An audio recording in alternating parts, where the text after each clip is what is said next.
Assalamualaikum warahmatullahi wabarakatuh.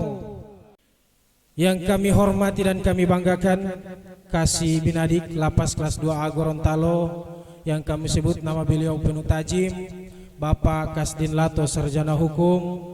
Yang sama-sama kami muliakan Al-Ustadz Al-Mukarram Bapak Ridwan Badu LC MSI, yang kami hormati. Bismillahirrahmanirrahim. Assalamualaikum warahmatullahi wabarakatuh.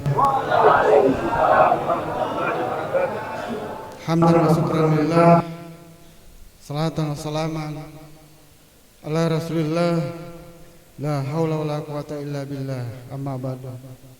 Yang sama-sama kita hormati, kita muliakan Al-Mukarram Bapak Haji Ridwan Badu LC MSI, yang berkenan hadir di tempat ini, yang insyaallah ini adalah kehadiran beliau untuk yang kedua kalinya setelah beliau melaksanakan selaku khotib pada kegiatan Jumatan.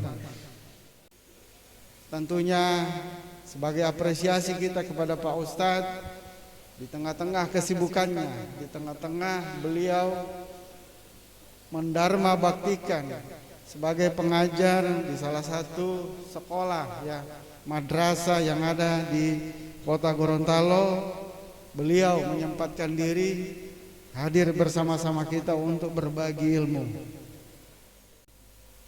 Saya kira mungkin itu dulu dari kami. Sekian, terima kasih. Assalamualaikum warahmatullahi wabarakatuh. Waalaikumsalam warahmatullahi wabarakatuh. Baik jamaah Masjid At-Taubah Lapas kelas 2A Gorontalo, itulah tadi penyampaian maupun arahan dari Bapak Kasih Binadik. Mudah-mudahan apa yang disampaikan beliau menjadi motivasi diri kita bersama. Baik, selanjutnya kita masuk pada acara inti, yaitu kajian Islamik sekaligus dengan sesi tanya jawab.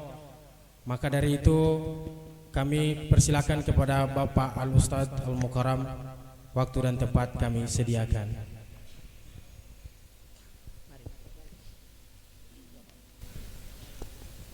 Bismillahirrahmanirrahim.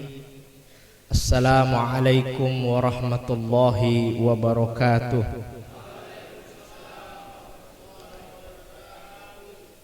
Alhamdulillahi rabbil alamin. Alhamdulillahilladzi arsala rasulahu bil huda wa dinil haqq liyuzhirahu 'alad dini kullih wa kafa billahi shahida. Ashhadu an la ilaha illallah wahdahu la syarika lah wa ashhadu anna sayyidana Muhammadan 'abduhu wa rasuluh. Allahumma salli wa sallim wa barik ala sayyidina Muhammad wa ala alihi wa sahbihi wa man ittaba' ila yaumil qiyamah. Qala Allah ta'ala fil Qur'anil Karim, a'udzu billahi minasy syaithanir rajim. Bismillahirrahmanirrahim. Wal 'asri innal insana lafi khusrin illa alladzina amanu wa amilus salihat wa tawasaw bil haqq wa tawasaw bis sabr. Wa qala an-nabiy sallallahu alaihi wasallam, ni'matani maghmunun ala kathirin minan nas as-sihhatu wal faragh.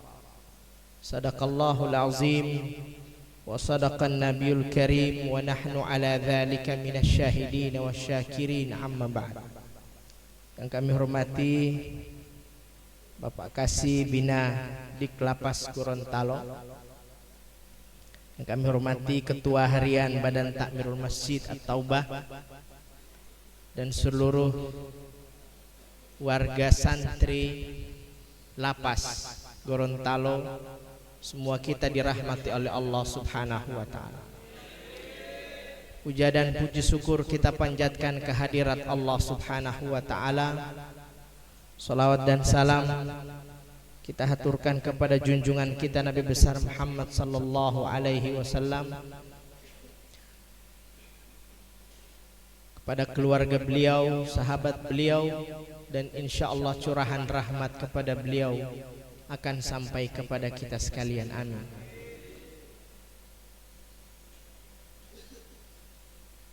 Jemaah yang dirahmati Allah, banyak sebenarnya yang ingin saya sampaikan, namun hanya berkaitan dengan waktu karena sangat sedikit, maka saya memilih materi yang sangat penting saja di antara hal-hal yang lain. Pertama, saya pun tertarik, tadi sudah disampaikan, tamyiz. Saya melihat ini masjid diberi nama At-Taubah dan lain sebagainya. Banyak sekali yang timbul dalam pikiran saya yang ingin saya sampaikan. Namun ingat oleh kita sekalian bahwa para ulama yang menjadi orang-orang hebat besar pun banyak yang menjadi santri dalam lapas. Di antaranya adalah Buya Hamka. Di antaranya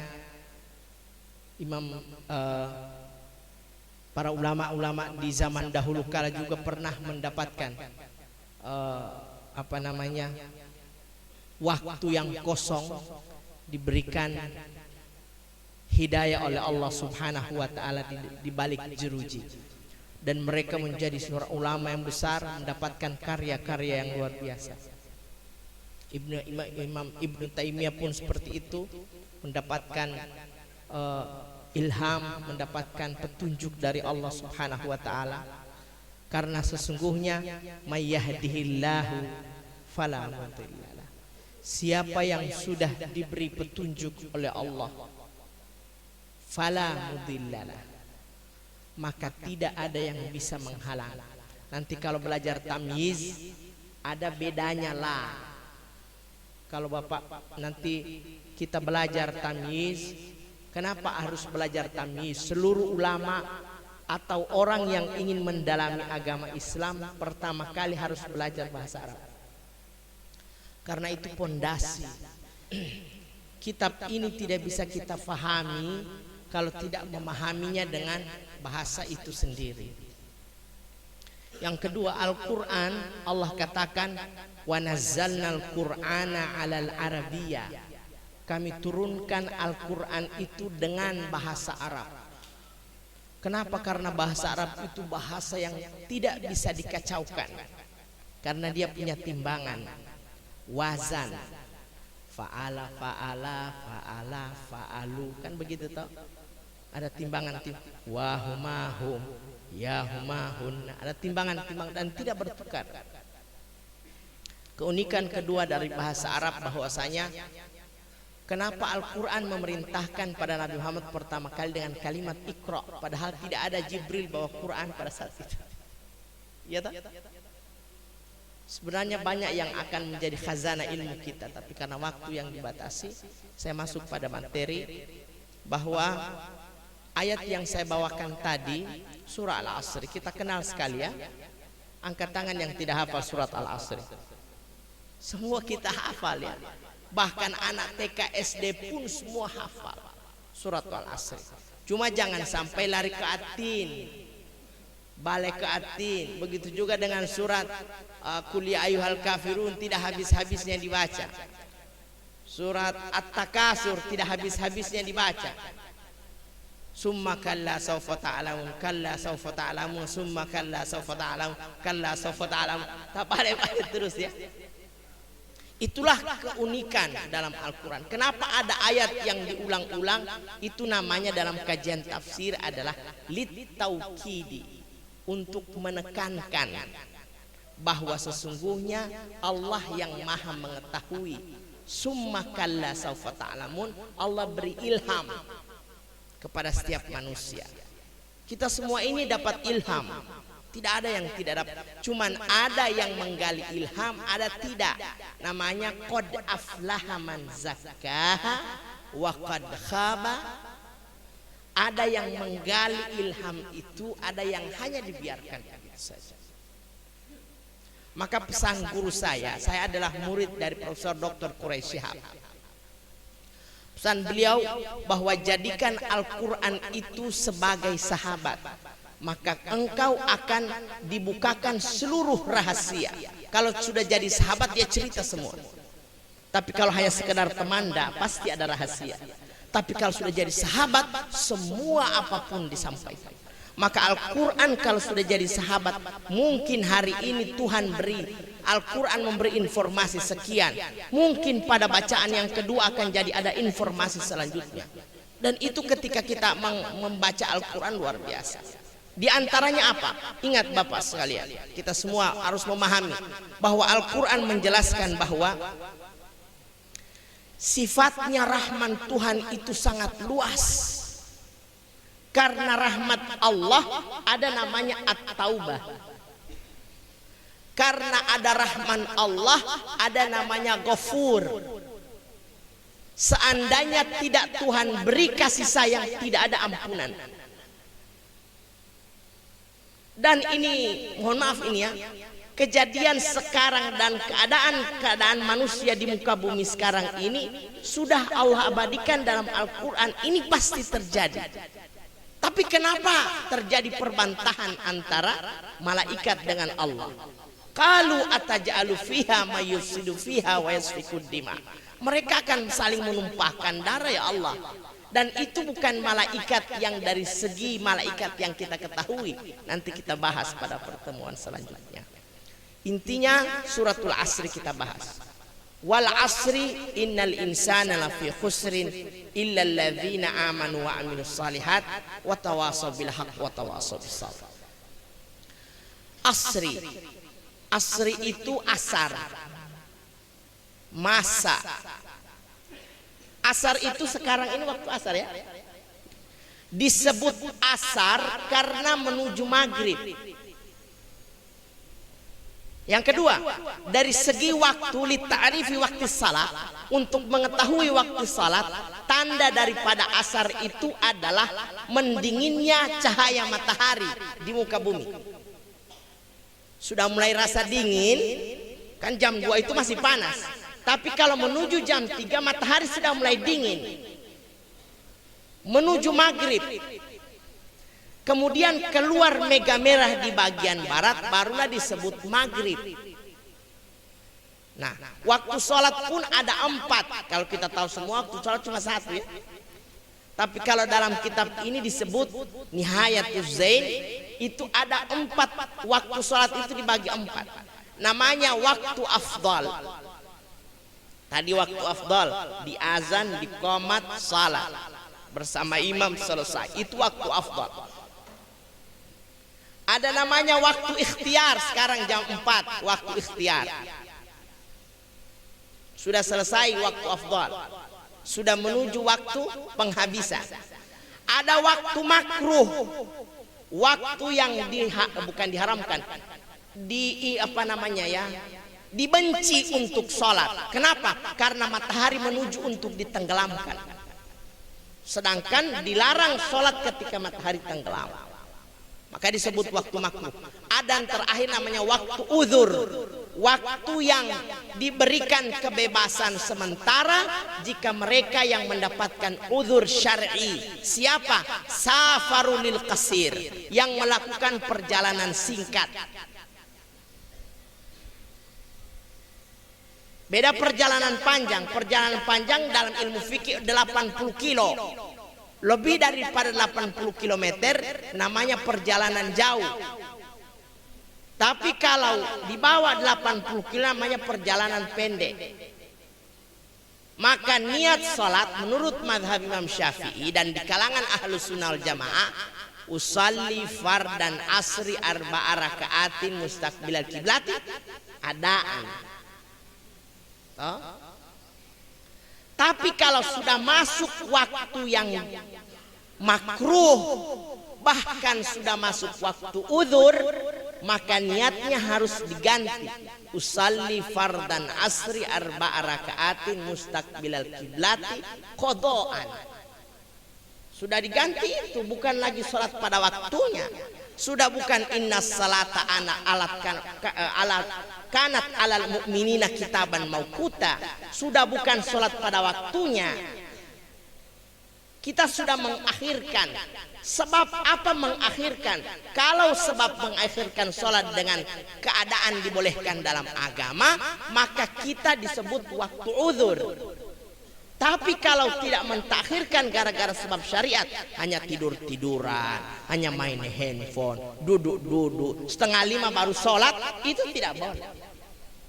Itu mengakhirkan sholat dengan sebab tanpa uzur syar'i. Nah, wal asri, asar itu, atau kita bicara waktu. Waktu itu dalam Al-Quran ada 4. Ada namanya ad-dahru. Dalam surah Al-Insan, hal ata alal insan hina minad dahri. Dahru itu waktu penciptaan bumi. Dalam kitab Daqaiqul Akhbar dijelaskan bahwa masa penciptaan itu kadang disebut dalam Al-Quran 7 hari ya. Fi sittati ayyam. Dalam masa 6 hari diciptakan alam semesta. 6 hari bukan dari Senin sampai hari Sabtu, enggak. Masa di sisi Tuhan berbeda dengan masa di sisi kita.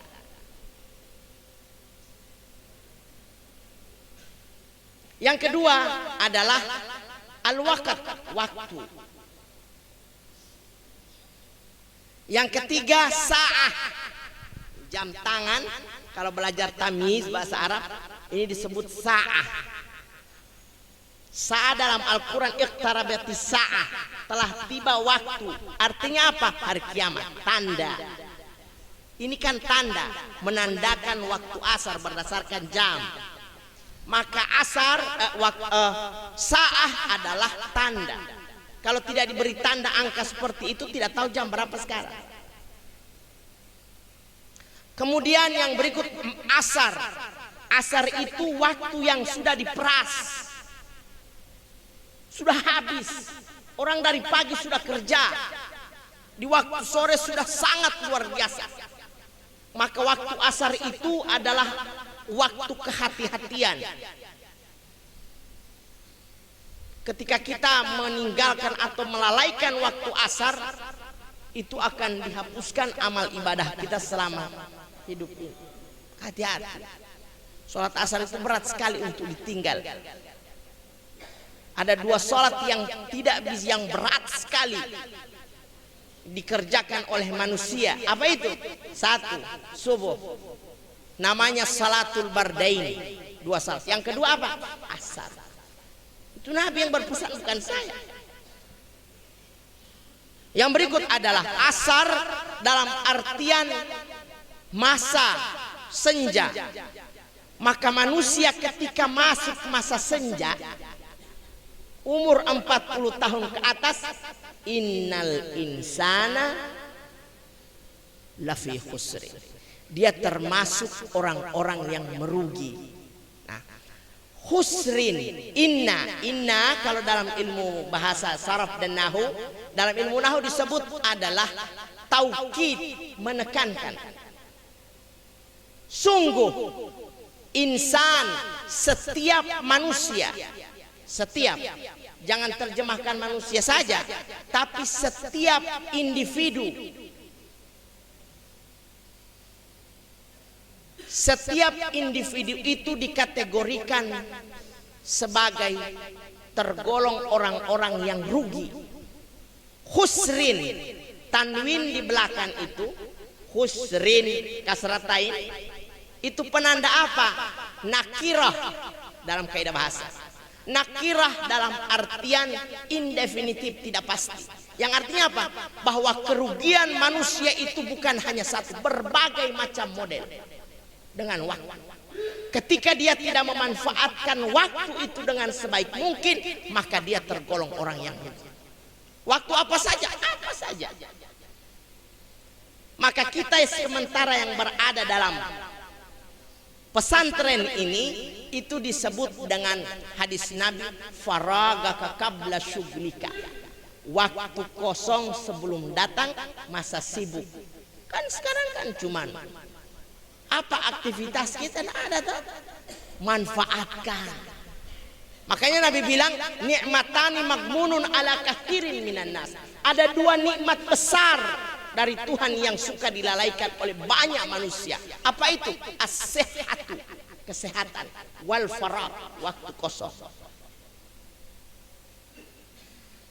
1 kali 24 jam itu bahkan saya sudah tidak tahu mau taruh di mana saya punya waktu. Ini mau undang, sana mau undang. Ini saya di sini, ini sudah dari berkali-kali ini Pak panitia, Pak Ustadz, saya ini Pak lagi di tanah suci sekarang tidak boleh karena sudah normal, jadi saya bolak-balik tanah suci lagi bawa jemaah. Jadi mohon maaf, boleh sampai kamar Pak, saya ada kajian yang sama tidak boleh. Begitu juga malam hari. Bahkan ada yang dokter menyarankan, Pak Ustadz harus istirahat total. Pak, kalau istirahat total berarti dalam kubur. Iya tak? Kita masih di dunia wajib mengisi waktu selama itu bermanfaat bagi diri dan orang lain. Itu namanya innal insana lafi khusrin. Sesungguhnya manusia itu masuk dalam kategori orang-orang yang rugi jika mereka tidak memanfaatkan waktu. Mereka itu disebut lafi. Lafi itu tenggelam. Sebagai contoh, ini penutup ini saya tenggelamkan di sini, tutup, dia tenggelam. Manusia itu totalitas tenggelam. Ini kartu saya masukkan dalam kantong, tidak terlihat sama sekali. Itu namanya lafi, tenggelam, totalitas. Keberadaan insan manusia itu berada dalam benar-benar kerugian. Siapa yang terselamatkan? Illalladzina amanu. Pertama adalah beriman. Beriman tidak cukup menyelamatkan diri dari kerugian waktu. Haruslah dengan wa amilus salihat, dengan memperbanyak amal. Sekarang saya mau tanya, amal soleh itu apa? Orang anggap amal soleh itu ya salat, puasa, zakat, haji, baca Quran. Iya tak? Itu kategori amal soleh yang tingkat atas. Banyak ini amal soleh. Bahkan waktu mitul adha anit tariqi, mengeluarkan gangguan di jalan, itu juga amal. Ufsus salam, menyebarkan salam, biar tidak nanti assalamualaikum, senyum kepada orang lain, menegur orang lain, itu ibadah. Apa itu amal saleh? Amal saleh saya beri contoh. Ini meja berapa kakinya? 4. Kalau seandainya ini kakinya 4 begini, ada manfaatnya tidak? Taruh akan buku, taruh akan air, bermanfaat. Salah satu kaki patah, masih bisa digunakan tidak? Tidak boleh. Namanya soleh adalah sesuatu yang memberikan manfaat kepada orang lain. Apapun. Di sini kita manfaatkan apa waktu yang kita gunakan untuk mendapatkan amal soleh. Tetapi amal soleh tidak menjamin seorang akan mendapatkan surga. Karena surga bukan amal soleh, tolok ukur. Itu ingat, dulu tahun 2013 guru saya difitnah, Profesor Dr. Quraish Shihab difitnah oleh orang-orang yang tidak bertanggung jawab. Katanya menurut Pak Quraish bahwa mereka menganggap Nabi tidak masuk surga.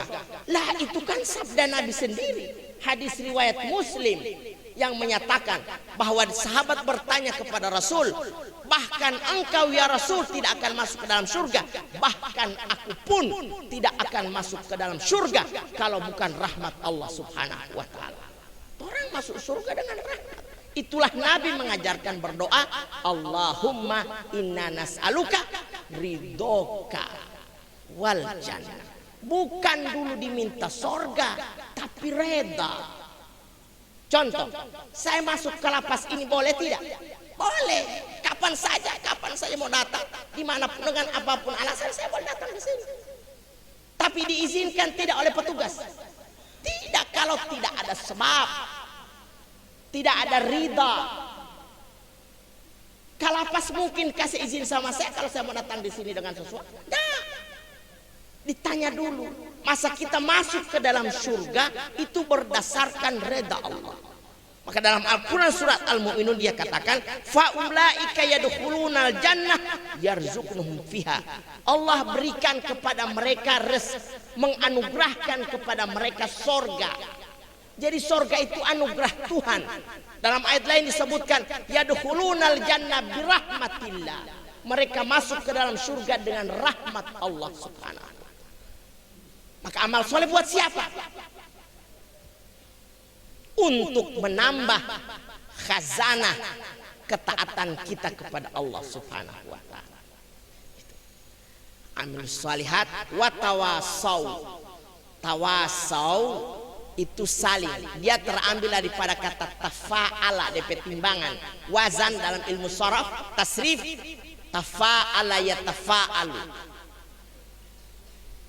fa'ala yufa'ilu, DP timbangan, tawasau, yang itu apa? Saling, berarti saling. Saya bukan hanya sekedar memberi nasihat, tapi nasihat pun boleh datang dari orang lain ke saya.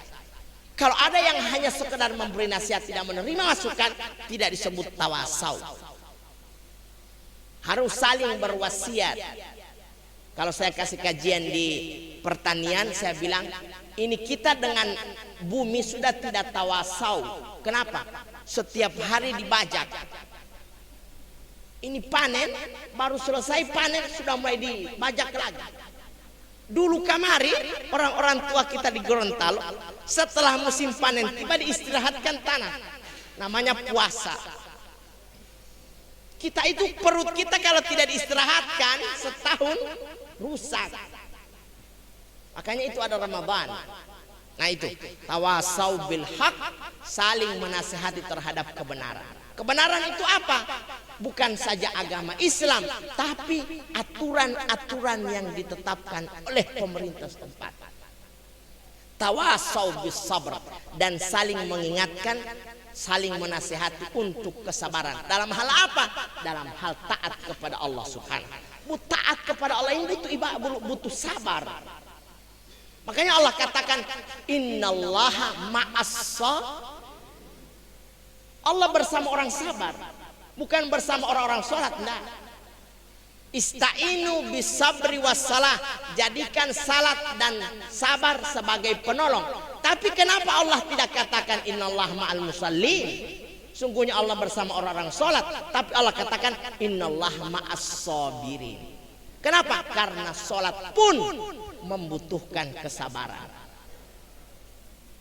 Terakhir, bahwa waktu yang diberikan oleh Allah Subhanahu wa ta'ala wajiblah bagi kita sekalian manfaatkan dengan semaksimal mungkin.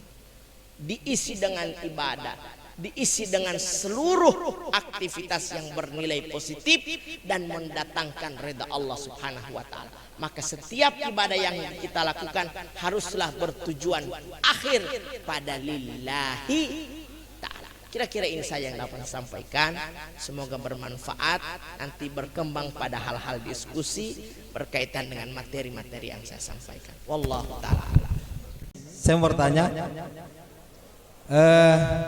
kita kan ketahui bahwa sebelum dunia ini diciptakan,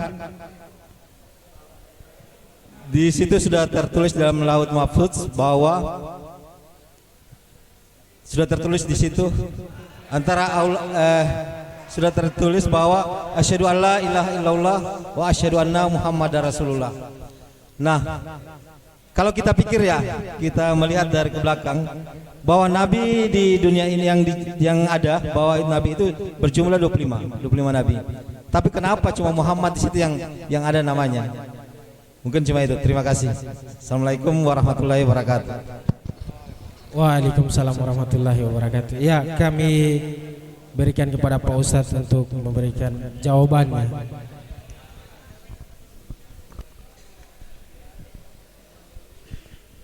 Bismillahirrahmanirrahim. Pertama, bahwa itulah keunikan belajar fikih ya. Kalau belajar fikih itu bahkan hal-hal yang dianggap remeh pun sebenarnya adalah sudah dibahas dalam agama, sudah dibicarakan. Kalau tadi pertanyaan ini sebenarnya perjalanan 80 kilo itu kalau dari sini ke mana dia? Ke Bualemo. Bualemo ya. Bualemo itu sudah ya Paguyaman. Oke, sudah di sini saya sudah beda pendapat ulama ya. Jadi keduanya boleh diterima dari Paguyaman sampai dengan Bualemo. Keduanya diterima. Maka ketika kita sudah menempuh 80 kilo menurut kita cuma dekat itu Pak Ustadz. Kenapa? Tidak boleh seperti itu. Kenapa? Karena itu adalah dalil yang secara tekstual sudah dikatakan Nabi. Itu tidak bisa kita katakan 8, itu rukhsah, sudah kemudahan dari Allah.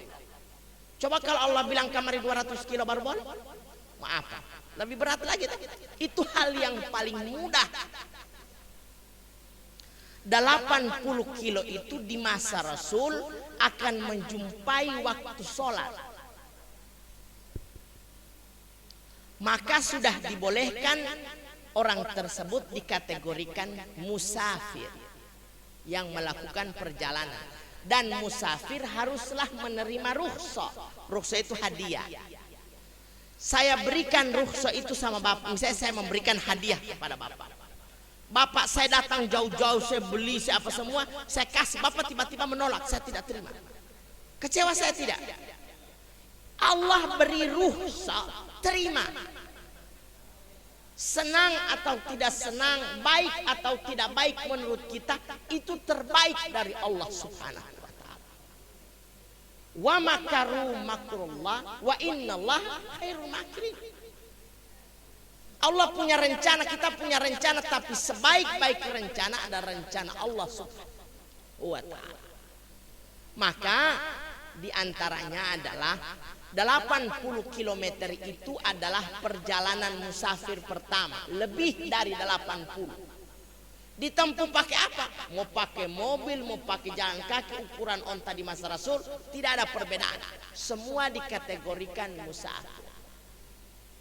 Namun sekarang masa masjid yang begitu banyak, boleh kita singgah kemudian sudah sholat sekalian zuhur dengan asar. Untuk apa? Karena Allah mengetahui ada yang dibalik urusan yang kita uruskan itu juga lebih penting dan harus diutamakan. Coba misalnya saya dari Isimu Bakuriki, atau misalnya saya dari Bualemo mau Bakuriki ke sini mau ceramah, kemudian saya tidak kasar sholat, saya harus. Kemudian tiba di sini saya sudah tidak keburu salat, mau riki tetap bagaimana? Keduanya terbelah, rugi dua-duanya. Maka kemudahan yang Allah berikan itu diterima, rukhsah dari Allah Subhanahu wa ta'ala. Contoh, kita ke Makkah, ke Madinah, jemaah tujuannya memang mau salat ke sana, ya, mau ibadah. Tapi ketika kita tiba di sana, waktu sholat sudah terlewati, maka menjamak dan qasar sholat, maka dibolehkan. Itu masalah. Tetapi perbedaan tadi yang saya sampaikan itu waktu waktu uzur itu di sini disebutkan wa ta'khiri, ketika illa idzan nawa, ketika kita orang punya niat litakhiri, untuk mengakhirkan sholat kepada siapa? Safarul qasir, yang melakukan perjalanan pendek. Saya pulang dari bandara, dari pesawat sudah turun, sudah menjelang maghrib misalnya. Saya ketika di azan maghrib berniat dalam hati, ya Allah, saya menghargai waktu, saya akan sholat sebentar saja, insya Allah saya akan ketemu dengan masjid, saya akan melakukan sholat. Ini kan kita keadaan di Indonesia, tapi kalau keadaan di Timur Tengah, masjid tidak seperti kita. Bolo dunggal maabot ya toa boti, tidak telimboto, bolo tilma madio NU bolo titili alma. Ya tak? Tapi kalau di sana itu bahkan satu masjid dengan masjid yang lain itu ada beberapa jarak kilometer. Maka ini agama rahmatan lil alam. Bukan hanya kita ukur dengan agama yang ada di Indonesia, tetapi akan ada di negeri-negeri yang lain diberlakukan. Maka yang dimaksud dengan waktu uzur adalah ketika kita mengakhirkan sholat dibolehkan, tapi dengan syarat ketika kita dalam perjalanan. Bagi perempuan yang sedang mengasuh anak dan lain sebagainya, dokter yang sementara mengoperasi, jangan sampai ditinggal hanya mengutamakan sholat, kemudian dia tinggal sudah tidak ada nyawa pasien. Ini dibolehkan, namanya uzur syar'i. Ya, itu yang dia. Kemudian yang kedua tadi apa ya?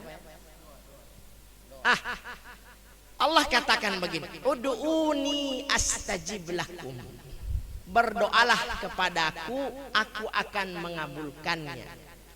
Cara mengabulkannya, cara mengabulkan Allah untuk doa kita, jangan minta uang 1 juta kepada mama dikasih uang 1 juta. Mama minta doi 1 juta, berharap mama kasih pun 1 juta. Nah, Tuhan tidak seperti itu. Ya Allah berikan rezeki. Nah sekarang saya tanya, apa itu rezeki? Kita kan cuma nilai materi yang di kepala. Allahumma inna nas'aluka rizqan wasi'an. Ya Allah berikan saya rezeki luas. Pandangan kita rezeki adalah uang, materi. Padahal rezeki itu segala nikmat yang tak terbatas. Kita punya uang bahkan miliaran punya, tetapi terbaring sakit di rumah sakit, terbaring lemah di rumah. Mereka meminta rezeki pun itu disebut dengan rezeki, anugerah Allah. Bahkan ada yang makan itu sudah dibatasi, harus air tidak lebih dari 1 gelas dalam sehari. Ada tak? Makan harus berapa gram beras, nasinya. Sudah itu keterbatasan rezeki dari Allah lagi. Maka itu kita jauhkan. Ya Allah berikan aku keluasan rezeki, jangan nilai materi, kesehatan, umur panjang, nikmat, kemudahan urusan. Itu bahkan sholat pun ada seorang ulama ketika tahiyat akhir selesai, apa doanya? Ya Allah, tapi dia orang Arab jadi berbahasa Arab, dia berdoa, ya Allah aku hanya memohon kepadamu satu, berikan aku kehidupan untuk bisa berjumpa dengan waktu di depannya. Salat asar dia minta agar bisa ketemu dengan maghrib. Kita kan dah, ya Allah minta umur panjang 10 tahun 20 tahun, saya mau hidup lama-lama. Enggak. Maka kalau bicara umur lain lagi ceritanya, bahwa umur itu ada beberapa kategori. Nah, itu nanti insya Allah kita orang bahas. Kemudian yang ketiga adalah apa tadi ya? Jadi cara Tuhan mengabulkan doa itu tidak sekarang, mungkin saja kontan, mungkin saja kapan, nanti waktunya tepat dikabulkan. Dulu saya kuliah, menangis luar biasa berdoa kepada ya Allah, sebagian sudah tidak, tiba-tiba ada yang datang antar makanan dan lain sebagainya. Ini nikmat dari Allah Subhanahu. Tidak ada yang bisa pastikan. Yang kedua, bisa saja doa diijabah oleh Allah bukan di dunia, tapi Allah akan membalasnya di akhirat. Karena itu yang terbaik menurut Allah Subhanahu wa ta'ala. Maka jangan berprasangka buruk kepada Allah. Kenapa Allah belum kabulkan saya berdoa? Nggak boleh. Berhusnuzan. Selalu angkat tangan sama Allah. Karena Allah itu seperti orang tua kita itu, mama. Selalu kalau kita sudah merengek-rengek minta, mau datang sama Tuhan cuma sekali-sekali, nanti Jumat, nanti nanti perlu baru tahajud. Kalau tidak perlu tidak tahajud. Ini kan Tuhan tidak bisa. Jadi itu konsistensi, istiqomah dalam berdoa. Dan yang ketiga adalah ini sudah bicara tasawuf. Kalau sudah ini ya jalan. Bukan asyhadu an la ilaha illallah asyhadu anna Muhammad Rasulullah, tapi la ilaha illallah Muhammad Rasulullah. Itu terlilit di tiang-tiang arsy. Tertulis di situ. Itu Nabi Adam punya pertanyaan. Dia bilang, saya memohon ampun kepadamu berkat Muhammad. Baru Allah tanya, engkau tahu dari mana Muhammad? Itu ada tertulis di tiang arsy. Kenapa kau tahu itu Muhammad itu kamu bisa jadikan sebagai berkat? Karena tidak ada nama yang engkau sandingkan dengan namamu kecuali dia orang yang mulia. Beliau itu dalam hadis disebutkan, dalam hadis Abi Daud disebutkan, laukana Muhammadan, kalaulah bukan karena Muhammad, ma khalaqtuka ya Adam, aku tidak ciptakan engkau wahai Adam. Karena Nabi Muhammad sudah diciptakan. Secara ruhaniah kita diciptakan lewat Nabi Muhammad, dan secara jasadiah kita diciptakan lewat Nabi Adam alaihissalam. Kira-kira itu saja secara singkat yang saya sampaikan. Wallahu ta'ala a'lam.